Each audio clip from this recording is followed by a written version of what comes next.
I love questions. My question is if you are intaking the thing that's going to make you high, THC. The THC, does it impact you in how you behave as far as driving, as far as operating heavy equipment, just things of that nature? Does it have an impact on you? Because I know when it became legal, people would say, well, you shouldn't worry about driving because, it's not the same as alcohol. That's true. But I got to straddle two fences here.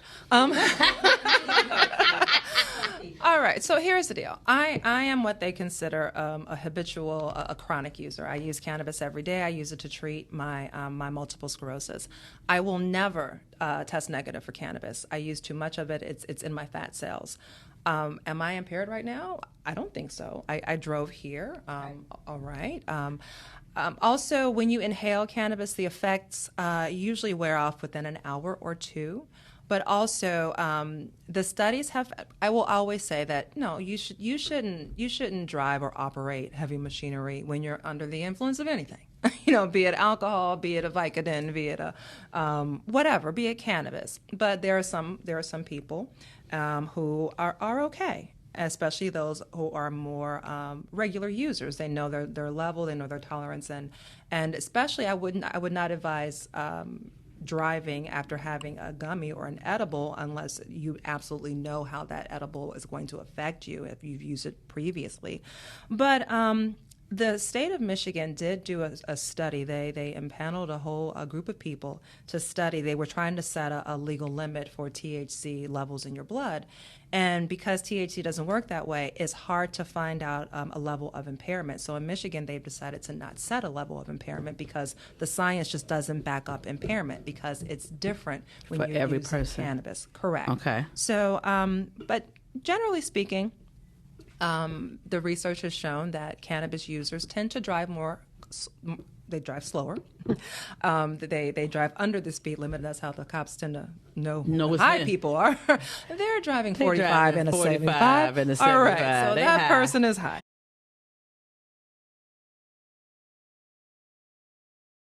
So it does affect your. I don't want to make light of the fact that cannabis use does affect your reaction time. Okay. So, if you're trying to avoid an accident, you may have an issue with that because cannabis may affect your reaction time. Just want to let people know that.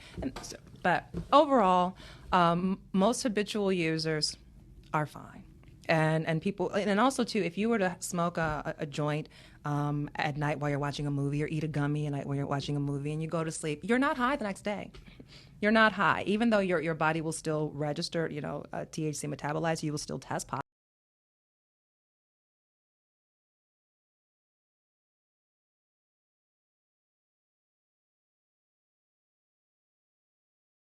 Test positive, but you're not high. So how long does that stay in your system? It depends on what type of test. If you're doing a blood test, 30 days. If you're doing a hair test, 6 months or longer. Wow. A lot of places test with hair. So just know okay. that. So let me ask this question: if I am not inhaling, but I'm in the room and everybody's smoking, and and it gets all in my hair and in my clothes, if I go and get tested, is it going to be in my system? I'm not sure because I don't. Are you holding? How smoky is the room? Right. Okay. Okay. And if I would say, let's say if you've never used cannabis and you're in a room with people using cannabis, if you're impaired, if all of a sudden you're feeling a little giggly, you're going to test positive. But let's just say if you're passing through a room and they're smoking and you're not purposely inhaling, you're not holding it in, you shouldn't test positive. But I would tell people if you're around. It's going to affect you. You could possibly test positive. I tell this story about the late, great John Conyers. John Conyers and I were on our way into Cooley High School for a meeting. And we walking and we're talking. When we get up to the door, all these kids are outside right in front of the door smoking weed. So we walk through the cloud of smoke. And we get in and we check in and we're going down the hall and we looked at each other and we says, we high. So you felt it? Oh my God. we both were just laughing and giggling. It was really, really funny. Yeah. He had a buzz. We had a little buzz, and we were on our way to go and facilitate a meeting in the Detroit public school system. But I love that story. I loved John Conyers, and he was such a great, great personality. He would call me and just say, where you at? And I would tell him where I'm at, and he'd say, I'm coming to get you. And he would just pull up. I jump in the car. I don't know where I'm going. I just go with him. Mm-hmm. And he said, well, I'm going to take you with me because you're smart. You're such a smart little girl. Well, I guess everyone's considered a girl when you're around yes. Mr. Conyers. Yes, a little girl. Right. Little girl. Because, I mean, how old was he when he passed? Was he in his 90s? Late 80s, I think. No, I think he was in his 90s. He was in his 90s? Yeah. Such a great, great man. Great man. And I'm so fortunate that I had the opportunity to not only know him, but to just hang with him. Right. We would go to Opus One. He loved Opus One. He said, let's go down to Opus One. Good time. To check out Opus One. I don't think I've ever been. You've never been to Opus One? Is Opus One still even here? I don't even know if they're still open. So I try to support the black people. I do. Okay. I just do. So this is really good because I'm learning so much. And I love when I learn something because I promise you the next time you hear me talking about it, you're going to think that I wrote a paper on it. Because I'm the type of person, once I get it, I got it. She got it. And then I'm going to give it.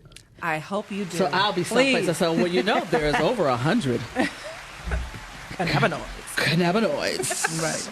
And they go, what's a cannabinoid? Oh, let me tell you what a cannabinoid is. No. And they'll go, did you go to class? Well, yeah, I went to Q's school. Right. Q came and gave us a lesson over in 5 minutes. In 5 minutes, she broke it all the way down. Let me ask this question, because I know that when we talk about young people who are teenagers, people who are at that point in their life that the part of their rational thinking in their brain is not fully developed yet, but they may be getting high. Is there any studies that talk about that? There are. Thank you. It has been shown that cannabis use in a developing brain can be harmful or impactful, I should say. Harmful is a relative term, but it affects the developing brain, and your brain is developing until you're 25. Until you're 25. Until you're 25. So when we were involved in legalization, I was one of the few people who pushed for, can we just say 25? And that way, the medical community, the research that we have, it shows that we don't have to worry about having any type of negative effect on a developing brain if we wait until 25. And so I encourage people, just, if you're going to, obviously kids are going to experiment, and that's okay, but definitely don't do it all the time. Don't experiment and put it down until you're 25. I feel that cannabis is best for people who are like, when you're at that point in your life where you're either you feel you have a lot of anxiety or you're achy, so send me all the retirees, because this is great. Anxious or anky, right? But that sounds like a good article. You should write that article. Right, anxious and anky. Yes, but it has been shown that it does affect it can negatively affect a developing brain, and your brain is developing until you're 25. However, that's mainly THC. The other cannabinoids, not so much. And remember, cannabis used to be a part of our diets, and so there is a belief that wait a minute. Yes, because you can't just. She says that and just keep on going. No, right. How so a part of our diet? Because when this country was in its infancy, every farmer had to grow cannabis. They use it for rope. They use it for. They also use it in medicines. But every person grew cannabis. But also it also grew wild everywhere, and so your livestock also ate cannabis. And the acidic versions of cannabis do not get you high. So your dog eating a cannabis plant isn't going to help him. Is when you heat it, that's when you get high. So you had animals that were ingesting cannabis and livestock that were ingesting cannabis, and then we were eating that livestock, and so we were also getting cannabis, the cannabinoids that way. And so there is a belief that the reason why you have this explosion in all of these autoimmune conditions is because we are our endocannabinoid system, which is a system in our bodies that processes cannabis. A lot lot of these diseases are believed to be caused by what's called an endocannabinoid deficiency. And that's because cannabis has been taken away out of our food sources and even out of our medicine, because up until 1920, it was legal, and they even gave it to women in labor. So I promise you I needed it. Right. I promise you that I probably would have been a chronic user after that, because I didn't have any pain, nothing. Right. When I had my son. But also, too, in other cultures, they still use it. You know, in the Indian culture, they have a drink called Bhang, B-H-A-N-G. And all that is it's golden milk, so it's got some turmeric in it, but it has weed oil in it. It has coconut-infused, cannabis-infused coconut oil. And people were giving that to their kids when they were sick in Indian villages everywhere. If you talk to some Indian doctors, and they'll say, oh, especially Indian doctors who are from India, you know, and they would say, my grandma used to give me that stuff all the time. Yeah, hated the way it tasted. It made me sleepy. That's how we feel about castor oil. Mm-hmm. Or pot liquor. Or pot liquor. I love pot liquor. That's good for you. There is a restaurant called Mary Mac's Tea Room in Atlanta. Mary Mac's Tea Room has a dish called pot liquor, and they give you a little cup with pot liquor in it, and in the middle of it they have some smoked meat, cornbread. Oh, to sop up the pot liquor. Okay. Mm-hmm. When I tell you Jesus himself created that, is so good. Mm-hmm. It is very, very good, and it's good for you. Right. But I love this information. I didn't know this about. Okay, go back to the thing that's in our body. Your endocannabinoid system. Our endocannabinoid system. See, that kind of comes back. We have, so every person has an endocannabinoid system. That reminds me of the younger people. So that's another reason why younger people should wait, because they have more receptors. So your endocannabinoid system is the system of receptors all throughout your body. And cannabis responds to CB1 and CB2. So these are the receptors that the THC locks into. And that's what gets you high. When that THC locks into that receptor, bam, you get high. Younger people have more of these receptors. So they get higher. Exactly. And that's what also makes it more prone to addiction. Because they say cannabis, you will not develop a physical addiction, but you can develop a psychological addiction to cannabis, absolutely. And the younger you are when you start, the higher incidence you have of that. So again, when you're in your 50s, come on to me. But if you're 24, wait a little bit until you have a mortgage and some reasons to get out of bed, good reasons to get out of bed.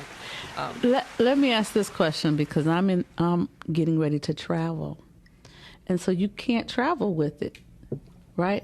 Correct. So you can't travel with the oil, the stuff you rub on your knee? Well, it depends on where you're going. Okay. For instance, so I'm pretty sure I can't go. CBD is legal. I travel with CBD, but it depends on where I'm traveling. For example, last year I went to the United Arab Emirates. Do not travel with CBD to the UAE. So if you're going to Dubai, you're going to Abu Dhabi, leave all of it at home. It's all illegal. Same thing. I think in China, if you're going to China, I think CBD is also illegal in China. Israel. You know, I'm not sure about Israel. I tell people definitely check the laws in the country you plan to visit. However, the Israelis are on the forefront of cannabis medicine and science, and definitely I would be surprised. Obviously, you shouldn't fly with THC; that's illegal because of federal stuff. But CBD is federally legal, so I would check the laws in Israel to see if you can bring in CBD just to be sure. But there are CBD shops everywhere in Europe. I feel like, in Europe. Right. I know. Okay. Israel is kind of it's not really Europe anymore. So she can't take her gummies with her? I think you can get away with the gummies. I won't say some things on here. Don't get me in jail. We'll talk about some options when we're not on air. Don't get me. We'll talk about some options when we're not on air. I'll come and save you. She'll come and save me. I'll save you. Now, this is the person who told me that they not flying 13 hours. She already said that. She said, no, I'm not going 13 hours. You can break it up, though. Is it 13 hours straight? Yeah, 13 hours straight. Oh, Are you in business class? That's so funny. It's so funny. Right, in business It's so class. funny. I'm telling you, I go to sleep. You're lucky. I can never sleep. I sleep like I'm sleep before we get off the ground. I Good. wish. The only thing, this is the thing that I like about flying first class. Generally, when you fly first class, once you get in your seat, and I always sit by the window, then no one's gonna bother me. So I can get in my seat, get all comfortable, and get all situated, and go to sleep. But if I'm in a row where there's people coming in and out of my row, they may wake me. And I don't want to be awakened because I can go to sleep like soon as I get on the plane. Oh, you're so lucky. I can never. I'm already ready. I'm stretching. I'm getting my body ready for tomorrow when I get on, because we fly from here to Toronto and then from Toronto to Israel. And you're leaving tomorrow? I leave tomorrow. Wow, and you're doing this today? Of course. This is what I do. This is all she does. This is what I do. I can't not do what I do because I'm doing Other things, all right. other things. That's going to be beautiful. Oh, I am doing all of the things too. I'm gonna get baptized again. in the Dead Sea? Yes. I can't wait. It's something that makes me feel. I'm so full. I feel full, spiritually full already, and I ain't even there yet. But I just feel full because I just believe that it's going to be life transformational for me. I think it will. And so the just the thought of it has me full. I've been crying the last 2 days. People say boo to me, I just start crying because I'm so excited about that. And then you go to the Wailing Wall, and when you go to the Wailing Wall, you get to write your prayer, and you stick it in the wall. I'm going to give you some prayers for me. Look. Now everybody gonna be sick. Right. I am going to the Wailing Wall for me. So I'm very, very excited. And then I'm speaking. I'm speaking while I'm there. I have some other opportunities while I'm there with the government there. I happen to be, and most people don't know this because I don't talk about it a lot, but I am a peace ambassador to the UN. So I, they'll give you a what's the police escort? They'll give you an escort when you get there, and they'll come and take you places and stuff. Nice. So it's kind of nice. Very nice. I've always wanted to be an ambassador. You think about one of those like, I can see myself being the ambassador to Japan or someplace. Why not the ambassador to Ghana?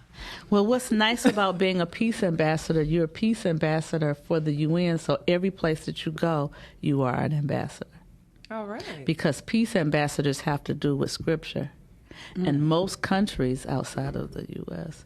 really run their countries based on Scripture. Oh, okay. Well, we are separation of church and state. Church and state. Supposedly. Right. Supposedly. Although, in God we trust is right on our money. Right. Mm-hmm. But I'm just saying. So it's wonderful to have the opportunity to, whenever I travel any place, I can contact the embassy there and they recognize me. And Nice. it's a big deal. And it's funny because, as an ambassador, your title is Her Excellency. Right. So when people talk to me, when I'm in that circle, they say Her Excellency Sabrina, blah, blah, blah. And so when I first became one, I became one in 2015. My son was like, Mom, why don't you be saying Her Excellency? I said, because these Negroes don't know what the fuck. They are not going. Who she thinks she is? Who thinks she is? Her Excellency. Right. Where's her crown? Where's her crown? And so I don't talk about it a whole lot. I talk about it more now than I have, but I travel so much with it. But my son is the only one that whenever he gives me a card or he gives me anything, he always puts Her Excellency. He puts Her Excellency, my mama. Right. Give mama her props. So that is it's exciting.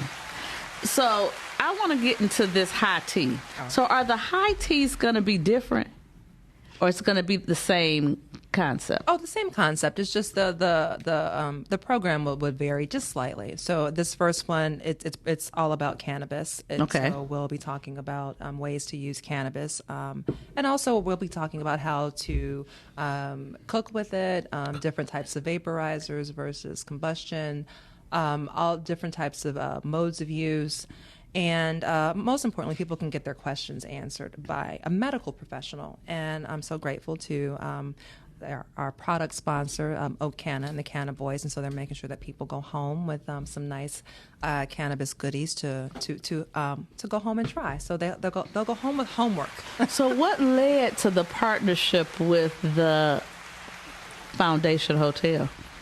I was doing an event with another cannabis entrepreneur, Jessica Jackson of Copper House Detroit. That's a bud and breakfast. And she was doing weekly events at the Detroit Foundation Hotel, and I was a part of one of her weekly events. And during that presentation, it was about nurses, it was women in the industry. And during that presentation, one of the managers, maybe the owner of the Detroit Foundation Hotel, hopped in and listened to it, and he said, wow, I would love to have something like that.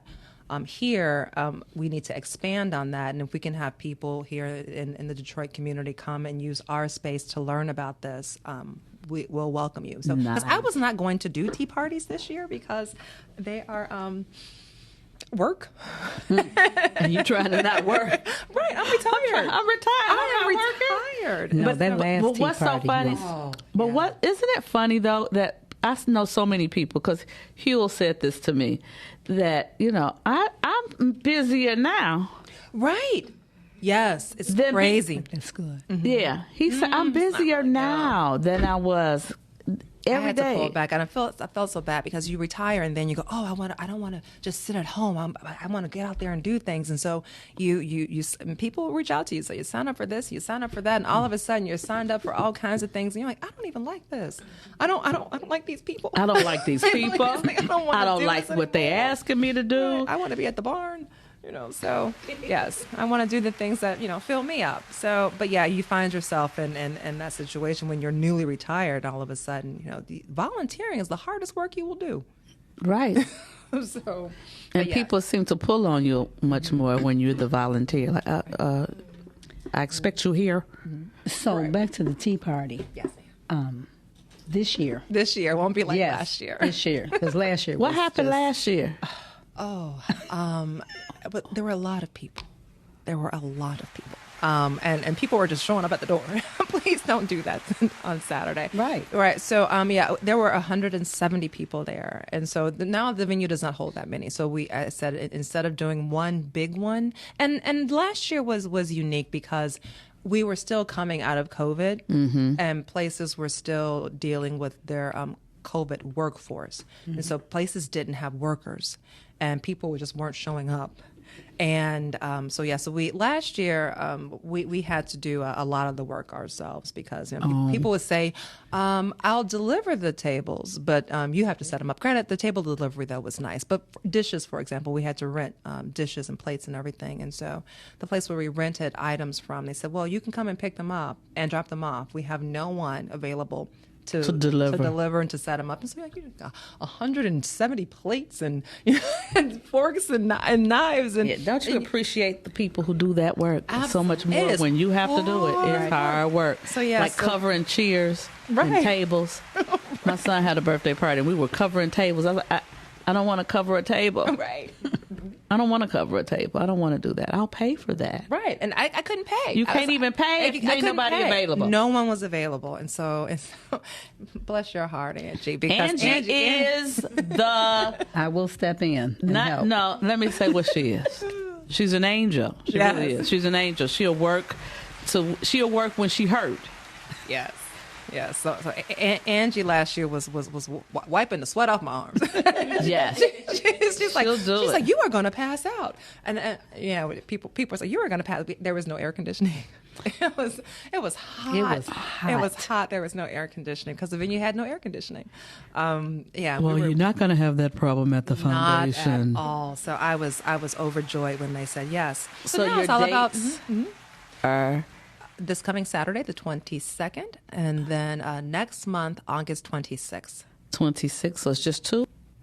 I guess I'll do one in September. I thought it was supposed to be 3. I heard 3. I don't know why. You're right. But after this one, I was like, this is work. So should I do this September one? But all right, people, if you want to, if you're going to come on September, then yes, I will. September 10th. September 10th. So the September one is on a Sunday. So 2 Saturdays. So this coming Saturday. And it will start at noon. Always at high noon. High.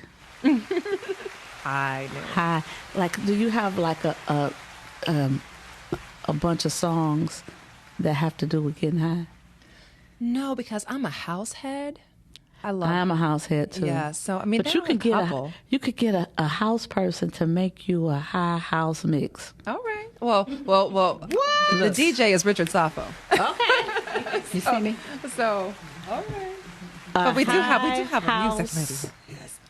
Playlist. Mix. I like that. That's you should ask Alan Esther, the house mixologist that's at Soul on Ice every Thursday night. I have not been to Soul on Ice yet. Thursday night. I want to go. You have to come on a Wednesday first. All right. See, me and her are always competing because she has jazz on Wednesdays. Jazz, neo, soul. And then house music with Alan Esther on Thursday. Well, we'll have to just go on both days, huh? Right. Yeah, we just have to get Al on Wednesday. I keep telling you to make it happen. You the one. You the magic. So back to the high tea party, because what I wanted to get to, because what I was disappointed with last year, I mean, the tea party was great, but it was, like she said, it was so hot and then there was so many people. I didn't get a chance to learn about the different teas, and, the edible. Because did you have edibles? Well, no, nothing. Nothing was infused. No, nothing. And the same this time. Nothing is infused because we want people. The thing about when you eat something, it's variable. So it may kick in 20 minutes. It may kick in 2 hours. And the last thing you want is for that edible to kick in when you're on the highway driving. Like, oh, hi, that's what I am. I am high. I tell the story. I like sweets, and so I was with a guy who made sweets, so I says, if it's a brownie, I just want to taste the brownie to see if the brownie tastes like a brownie, or did it taste like weed. So I took a pinch, and I promise you it was just a pinch, and I tasted just to taste it, and it was very good. It's very, very good. So of course, because you like chocolate. I like chocolate. Dr. Hershey. I took another pinch. So I took 2 pinches out of a big brownie, just 2 little pinches. And he says, Sabrina, baby girl, you better be careful because you got a virgin system. And and I was like, he says, because it's probably 25% stronger than if you was to smoke a... Oh, no, more than that. When edibles are totally different. Yeah. And I says, well, I didn't have anything to reference it to. Right. Because I'm not a weed smoker, so I didn't know I don't know. So I just said, okay. And so that was at 11 o'clock. And I left to go do my radio show. And my radio show at that time was from 1 a.m. to 3 a.m. Oh, no. And it kicked in but this is really at funny. 1:44. And at 1:44, I could not feel my legs. Right. Yep. Right. I couldn't feel my legs. And so then I'm in my head talking to myself, but I am hot on the mic on the air. Do you still have that tape? Oh my God. They talked about me so bad because I start whispering. I'm thinking I'm talking and I say, hello, and then my producer, I would say, just ask Andre. And Andre would go, well, I'm not Dr. Sabrina. I don't know the answers. And I was not paying him any attention because in my head I says, oh my God, I cannot feel my legs. I'm going to have to go to the emergency. And then how am I going to get to the emergency? Because I can't walk. And if I can't walk, how am I going to get to the car? I can't drive my car. So this is me in my head. That's a typical cannabis brain. Yes. It's going on and on and on and on. And so they took over the show. I'm going to die. I'm going to die. Yeah, I'm gonna also die. Oh my God! Just gonna say, I don't know what has happened to my legs and why my legs are not working. And so, as soon as the show was over, they said, what? They were saying, what is wrong with Dr. Sabrina? What is wrong with her? And so when they got off the air, I looked at them and I said, I think I'm high. Right. And we laughed for a half an hour. Right. Oh my God. Wasn't it nice? We laughed. We just couldn't stop laughing. We just laughed. And so then we were in these high chairs with the wheels. They wheeled me to the front of the building. And then Andre went, got my car, brought my car right to the door. They wheeled me to the car so I could just jump out the seat and jump in the car. Right. And then I could drive. But I really shouldn't have been driving. Right. I really should not have been driving. But oh my God. But when you said that the next day when I wake up, I wouldn't be high no more. But you were, because you had a virgin system. I was high. I've done it to my dad. My dad has had that. Yeah. Especially, here's the thing with edibles. And that's why, see, if you were to inhale, though, you would not have been high. Okay. And that's why I always tell people, if you're new, start with inhalation because it won't last as long. So the thing about edibles is, when you, like, for instance, when you inhale, it goes into your lungs and then it goes right to your brain. And so instant high. When you eat something, it has to go through your digestive system. And then you don't get high until it hits your liver. So depending on how fast you digest things, Liver. So right. interesting So to know. when it hits your liver, it also turns into a more psychoactive compound, delta 11. Delta hydroxy 11. So it becomes much more potent when you eat it. And then it lasts longer. So also if you have something in your system, like let's say if you eat it with a cheeseburger, I always say a bacon cheeseburger or that, then you're going to get higher because THC binds to fat. Oh my God. And then it hits those receptors even more so, and it makes them much more bioavailable. So we tell people, if you want to make sure that you're getting the best benefit of your cannabis, either if you're taking a tincture or you're eating it, eat it with some fat. Because it helps your body absorb it. But if you're too high, it's going to make it worse. So then you want some sugar. So what about when people make weed tea? Yeah, weed tea is different. Well, it depends. Weed, doesn't get you high until you heat it past like 250. So if you're having weed tea, if you're using, let's say, trim, which is just the little leaves from around the buds that people use, which has a lot of THC in it. But if you're taking, let's just say, that trim and you're putting it in hot water and steeping it like a tea, that will not get you high. But it's great for you. That's basically THCA. That's the raw form of THC. Will not get you high, but it does help for pain. It helps for nausea and things like that. Now, if you were to take that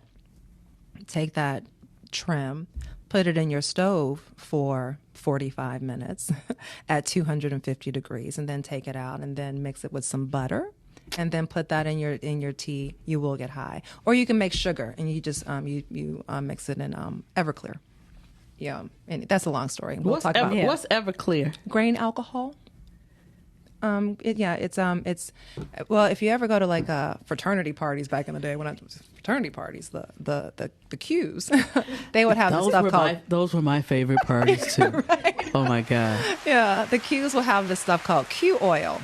And that's just a drink, and it's basically made with Everclear. So Everclear is basic grain alcohol, high proof grain alcohol. If you're trying to process cannabis, some people like to process it in alcohol because it's actually a more natural way. Your body actually likes it when it's combined with ethanol, which is it's attaching to the ethanol, and then.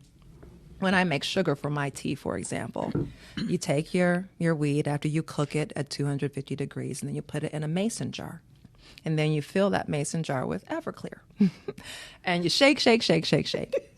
And then you put it in the freezer for like 6 weeks. And try to shake it every day. Or you can do this in the magical butter machine, which will take like 3 hours. But yeah, so if you strain, after 6 weeks, you strain your cannabis out of that Everclear, and then you're going to have green cannabis alcohol. So you're going to have cannabis and alcohol mixed together. You can pour that over sugar, and then you bake the sugar to get the alcohol out, and then you have THC infused sugar. But that's a long process. But anyway, so that's one of the... So would that sugar get me high? Yes. Very. Yes. Yes. She said yes, very. You can also, and that's called a green, that ethanol alcohol based with the cannabis in it. That's called they call that a green, what is it? A green genie tincture or something like that. A green, some kind of green tincture. I'm drawing a blank on it. Wow. That's too much. Maybe the green goddess tincture, is that a salad dressing? I don't know. I always learn so much with I know. It's like it's never ending. It's never ending. But the tea. But basically, if you were to just take some trim and put hot water on it, great for your health, but will not get you high. You need to cook it first and then put it into something either an alcohol or a fat to transfer it to get you high on those tea parties. But my tea parties are CBD infused tea, and that's a different type of process. It's and that CBD won't get you high. Correct. But it's good. So what's the benefit of the CBD? Right. CBD is great for anxiety. CBD is also great for all types of inflammation, including pain that is driven by inflammation. Okay. So for arthritis, that's the big one. If you arthritis, CBD is also a lot of people with epilepsy. Under the guidance of a medical professional, of course. But they use high doses of CBD. Some people use high doses of CBD to treat epilepsy. And so CBD is great for epilepsy. CBD is good for arthritis. It's great for anxiety. Anxiety, you only need about 10 milligrams. But what do you need for arthritis? Arthritis, we tell people to start with 25 milligrams of a CBD daily.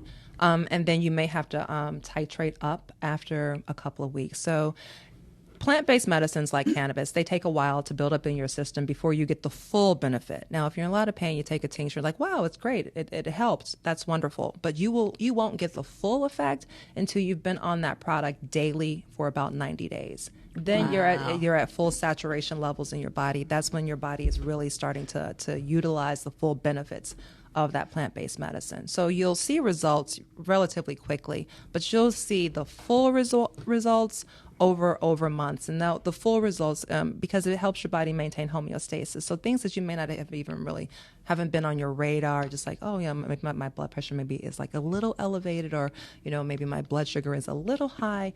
CBD over time helps your body regulate those systems because it's the endocannabinoid system, which is a regulatory. There we go. It's a regulatory system that every person has. And your dog has it too, by the way. That's why dogs get super high. Dogs get high. Very. Yes. I believe it. Yeah. I believe it. And I've seen the dog get high. I had the guy who does sewing for me, he's a designer out of New York, and his dog got into the bag of gummies. Oh, yeah. And ate the whole bag of gummies. My dog, same dog, ate 2 trays of brownies back to back. He ate the one, and then I made another batch, and he stole them again. And I was like, didn't you learn? Because they get really sick. They lose bladder control. God. They cry like babies. And it goes on for hours. Yes. I witnessed it. Mm-hmm. So let me ask this question. When you were involved in the whole thing about legalization and things of that nature, how did you handle the opposite viewpoint? Well, everybody's entitled to their viewpoint. So you just listen and say, okay, and then call me when you're sick. Right. Call me when you're sick. You're going to change your mind when you're sick. Call me when you're sick. But you do have medical doctors now who are absolutely... Can I tell you a story? Of course you may. I'll tell you a story. So it is my, I'm also deputy director of NORML, and it is my mission in NORML is to get more doctors involved in cannabis medicine because we need their experience. Absolutely. And so whenever I do events with patient groups, so like I do things with the MS groups and things like that. So recently I was at an MS group, a beautiful event. I'm not going to say who because I'm going to dog somebody. And so, but this was a beautiful event, and they had lots of doctors there. And whenever I'm around a doctor, I try to, like I brought you, I bring a book with the latest clinical research, just so they can be informed. And it's broken down because their patients are asking. I know their patients are asking because they're asking me. And so I gave this doctor the booklet with the compilation of the clinical trials and all that. And then my product listing and all that. Do you know he left my stuff on the table? Yeah, Yes, he did. Hurt my feelings. And my husband like, girl, let that go. But Yeah, I'm like, let that go. but I was like, left my stuff, like I'm like knocking on the door, leaving up some religious stuff or whatever. But this is the thing I say about people. People are busy doing what's inside of them, not what's inside of you. And the number one reason why people fail is coachability. That's right. Because how do you get better if can't nobody tell you? That's right. Right. So he just missed an opportunity to be better. True. I mean, it's just so frustrating because, again, 60% of people with MS use cannabis, and they need to know how to use it effectively and what to use. And he's a prominent MS doctor who lives and his clinic is literally right down the street from me, and I won't go. I drive all the way to Owasso. Wow. Because that doctor listens to me and believes in plant-based medicine. But this guy won't even listen. So you have to do what works best for you. So and you have to take control of your own health, whether it's all areas of your health, your physical health, your mental health, your financial health, your relationship health, your spiritual health. We have so many different parts of us. And so don't get stuck in just one part of you. Be a holistic thinker, breather, teacher, walker. You have lots of elements to yourself.